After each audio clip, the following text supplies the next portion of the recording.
So in addition to the changes in the personal injury protection aspect of the policy, or the PIP as we called it, the other material change that's happening in the No Fault Act revolves around the liability aspect.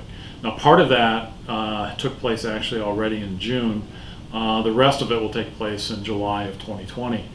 Before, the minimum limits that were required by statute were 2040, what they call 2040, which is 20,000 per person, 40,000 per accident. When that revision takes place a year from now, or next July, the minimum is 5,100. But the interesting twist to it is that the default, by statute, the default limit will be 2,500, and you will actually have to sign a statutory form to bring it back to 5,100 in the event you want to do that. Our professional recommendation has always been to carry limits that are above the minimum threshold, and I think that's going to be more important than ever given the changes that are happening within the actual construction of the liability aspect of this law.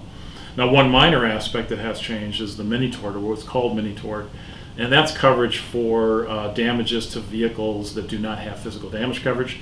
Before, that had a $1,000 limit. Now, going forward, it'll have a $3,000 limit. Under the new Michigan no-fault law, one new element is that a driver, an injured person, can actually sue in an auto accident for excess medical costs and for economic expenses that exceed the PIP limit they've chosen. In other words, a driver who has selected a low level of PIP limits for themselves can now sue you once they've exhausted those limits.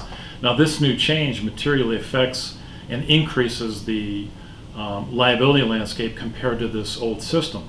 And it's imperative that you review the total limit of liability coverage you now have and you're carrying to confirm that it's appropriate for your situation, because this change has dramatically changed the liability landscape out there compared to what we all have been used to. There is a significant change in the no-fault law about when you can sue for pain and suffering as a result of injury causing serious impairment to important body function. Essentially, there's now a three-prong test that has been codified. First, there has to be an objectively manifested impairment. Second, there has to be an important body function. And third, it has to affect the person's ability to lead a normal life.